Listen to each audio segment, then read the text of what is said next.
18-20. Julien Bugier. Et ce soir, notre invité à 18h18, il est politologue, professeur des universités à Sciences Po. Il dirige également la Fondation pour l'innovation politique et publie donc le 21e siècle du christianisme aux éditions du Cerf. Bonsoir Dominique Régnier. Bonsoir Julien Bugier. Merci d'être avec nous en direct dans Europe Soir. Alors c'est un ouvrage passionnant, très riche, que vous publiez sur l'évolution du fait religieux et la place du christianisme dans nos sociétés avec le concours de grands spécialistes de la question. Et vous dressez d'abord un état des lieux qui peut surprendre d'ailleurs, vu de notre citadelle française. Vous dites, il n'y a jamais eu autant de croyants qu'aujourd'hui. 84% de l'humanité, dites-vous, déclare une affiliation religieuse. C'est étonnant ça. C'est étonnant pour les Français en particulier, parce que comme vous le dites, nous sommes d'un pays qui, malgré son lourd et profond passé religieux, chrétien tout spécifiquement, avec des traditions judéo-chrétiennes, la France était convaincue d'en avoir terminé au fond avec ces grandes questions, de les laisser à la liberté de chacun et de ne plus en parler, sinon en tout cas dans l'espace public. Oui. Et c'est pas ce qui se passe chez nous. Et c'est encore moins ce qui se passe dans le monde. Et une des conséquences de la globalisation, ce que l'on voit désormais, que l'on va voir de plus en plus, c'est que le monde étant très religieux, et même de plus en plus religieux pour des raisons, y compris démographiques, il y a un développement démographique des croyances, si je puis dire. Eh bien, la France est elle-même emportée dans ce mouvement. Et même la France rentre à nouveau dans un rapport aux religions beaucoup plus intense, parfois un peu tendu, conflictuel, que ce soit entre la laïcité ou les religions, ou entre les religions elles-mêmes, le rapport au pouvoir. Mais indiscutablement, nous sommes entrés dans une séquence historique, une longue période qui va durer longtemps, où la religion va jouer à nouveau un rôle très important dans la politique. Et on va parler de ces conséquences et du repli identitaire et communautaire que vous pointez dans le livre, qui sont aussi les conséquences de ce repli et de ce retour du religieux. Alors, on y apprend que les chrétiens sont les plus nombreux, 2,3 milliards, 31% des croyants, viennent ensuite les musulmans, 1,8 milliard, 24% des croyants, et puis les hindous, 1,1 milliard, qui représentent 15%. Je ne vais pas tous les faire, mais vous les énumérez comme cela.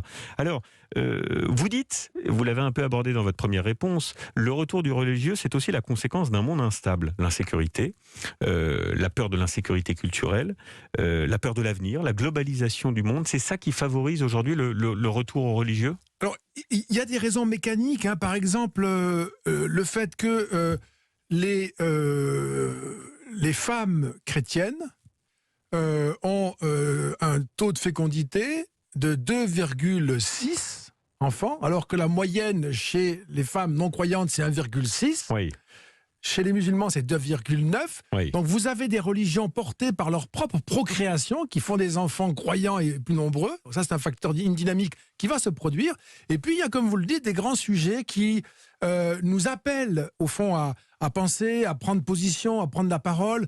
La globalisation, les dangers divers et variés que chacun voit, identifie. Donc on a peur du monde, on se replie sur ses croyances. Voilà, on cherche des formes de solidarité, d'explication aussi, d'interprétation. Et le discours politique, je crois que ça n'aura échappé à aucun auditeur, le discours politique, il est en crise aujourd'hui. Pas qu'en France, hein, mais on a du mal à trouver, comme on le trouvait encore il y a quelques années, un discours interprétatif qui nous permet de comprendre où nous sommes et où nous allons. Et donc, il y a une valorisation à nouveau du religieux. Ça, c'est fort intéressant, parce que vous revenez en arrière, vous faites de l'histoire aussi beaucoup dans ce livre. Alors, vous nous racontez la défiance vis-à-vis des institutions et du politique, qui est aussi l'une des raisons de ce retour au religieux. Vous parlez de l'affaissement des institutions au XXe siècle qui ont favorisé ce retour au religieux. Vous dites, nos démocraties étaient fortes, car construites en opposition, par exemple, au bloc soviétique, au fascisme, au nazisme. Quand ces régimes se sont effondrés, ça s'est accompagné d'un affaiblissement des institutions et une forme de défiance d'une certaine manière. Les citoyens étaient déboussolés et donc se sont retrouvés autour du fait religieux. Est-ce qu'il est inquiétant, ce retour du religieux dans l'espace public ? Et là, je parle évidemment de la France notamment. Alors, il est en soi indéterminé, c'est-à-dire que ça peut être une promesse, une menace, une chance, un danger. Si c'est une manière pour les individus de se retrouver dans une communauté de réflexion, de méditation même, et puis de socialisation, c'est une bonne chose. Si cela prend le pas sur les idées qui fondent une république comme la nôtre, si la foi se place au-dessus de la politique, alors ça devient extraordinairement périlleux, puisque la clé pour que le religieux soit positif et fécond, c'est qu'il soit séparé de la politique, et qui laisse à distance toute ambition politique. Si on a un religieux qui fait de la politique, ce qu'on appellera le théologico-politique, Oui. eh bien, on n'a plus la liberté à ce moment-là de croire ou de ne pas croire, d'être croyant, d'être pratiquant ou de ne pas l'être, de choisir telle religion et pas telle autre, ou de n'en avoir aucune. Donc, Ce qui est d'ailleurs, c'est ce que vous dites dans le livre, historiquement l'essence de l'islam. C'est un Faire problème. de la politique et faire de la religion en même temps. Ce sont les textes sacrés qui font que cette religion-là porte aussi un discours politique. Oui. Alors le paradoxe, pour parler de l'islam, c'est que dans le même temps, vous notez une poussée de l'athéisme dans le monde musulman. Ça concernerait 30% des moins de 30 ans.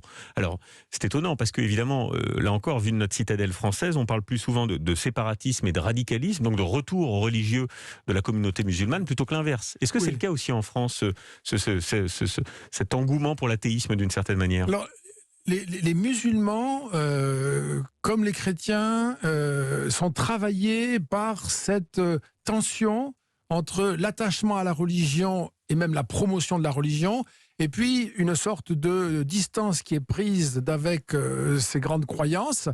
Et je crois qu'il faut établir un lien, moi je le ferai en tout cas, entre la radicalisation d'une partie de l'islam et des musulmans Oui. et cette crainte de voir la croyance s'évaporer, s'effacer, notamment dans les nouvelles générations. Je pense qu'il y a une hypersensibilité, en tout cas c'est une des explications, une hypersensibilité face au désengagement Oui. des nouvelles générations.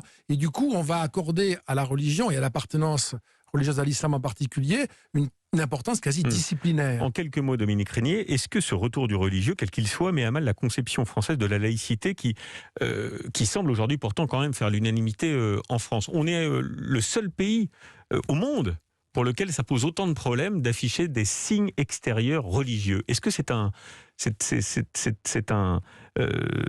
met à mal, oui, la conception française de la laïcité? Alors, d'une certaine manière, la conception française, elle représente une forme de perfection par ailleurs, puisque la République, comme vous le savez, garantit à chacun sa liberté de ce point de vue-là, de ne pas croire ou d'avoir une croyance et de pratiquer ou non.